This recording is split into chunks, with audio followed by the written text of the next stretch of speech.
নববর্ষের প্রীতি ও শুভেচ্ছা জানিয়ে আজকের ফুডিমি চ্যানেলের রেসিপি স্টার্ট করছি। আজকে একটা চিংড়ি মাছের ইউনিক রেসিপি আমি শেয়ার করব আপনাদের সাথে। এখানে 1 কিলো গলদা চিংড়ি ভালো করে ছাড়িয়ে নুন হলুদ মাখিয়ে রেখেছি।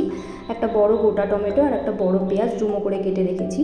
এখানে আমি নিয়ে নিচ্ছি 4 চামচ সাদা সর্ষে, 3 চামচ মতো পোস্ত, 6টা আমন্ড আর 4টে কাঁচা লঙ্কা, যেটার একটা মিহি পেস্ট আমি বানিয়ে নেব।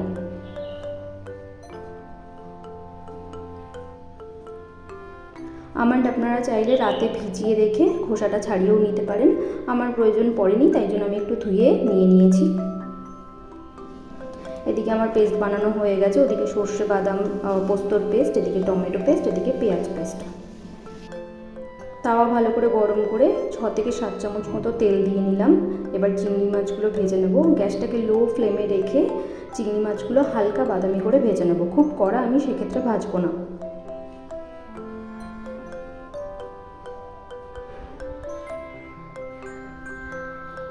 এক পিঠ ভাজা হয়ে গেছে, তো উল্টে দিয়ে আমি হালকা করে আবার আরেক পিঠটাও ভেজে নেব।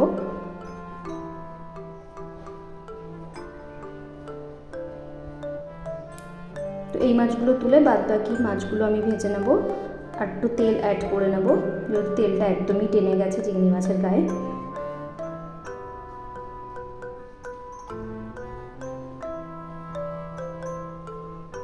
এই বাদবাকি মাছগুলো আমি হালকা করেই ভেজে নেব, গ্যাসটাকে লো ফ্লেমে রেখে।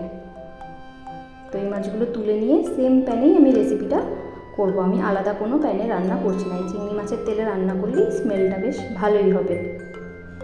চিংড়ি মাছগুলো একদম ভাজা হয়ে গেছে। এর মধ্যে আর একটু তেল অ্যাড করে 2টো কাঁচা লঙ্কা চেরা আমি তেলের মধ্যে দিয়ে নেব।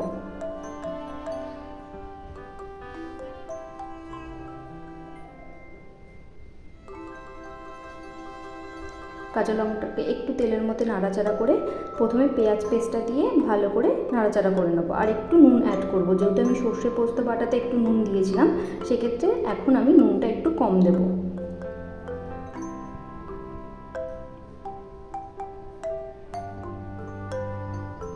পেঁয়াজটা বাটাটা একটু নাড়াচাড়া করে নিয়ে এবার আমি টমেটো পিউরিটাও দিয়ে নেব। টমেটো আর পেঁয়াজ বাটাটা ভালো মতো কষিয়ে নিয়ে তারপরে একটুখানি হলুদ দিয়ে নেব।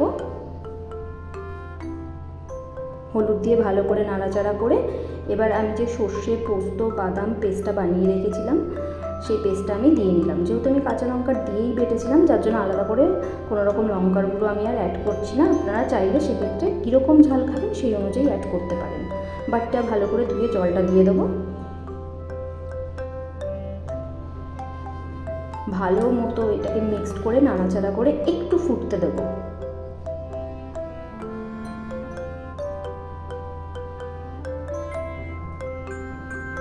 তো বেশ ফুটে উঠেছে, তো আমি একটু চিনি দিলাম। এই রান্নাটা একটু মিষ্টি মিষ্টি হলে সেক্ষেত্রে খেতে বেশ ভালো লাগবে।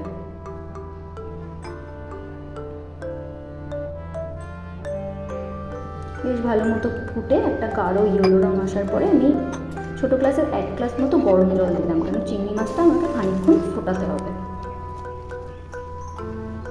এবার চিংড়ি মাছগুলোকে দিয়ে চাপা দিয়ে ওই 4 থেকে 5 মিনিট মতো আমি মিডিয়াম ফ্লেমে গ্যাস রেখে এটাকে ফুটিয়ে নেব।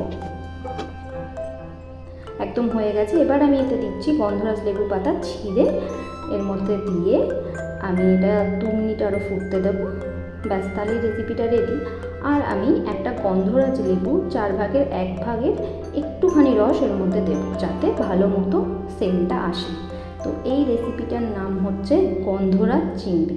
এই রেসিপিটা পারলে বাড়িতে একবার ট্রাই করে দেখবেন। ইজি একটা রেসিপি, সুস্বাদু ভীষণ খেতে। যদি এই রেসিপিটা আজকে ভালো লাগে অবশ্যই চ্যানেলটাকে সাবস্ক্রাইব করবেন, লাইক করবেন, কমেন্ট করবেন। ভালো থাকবেন, ভালো মতো বছরটা কাটাবেন। টাটা।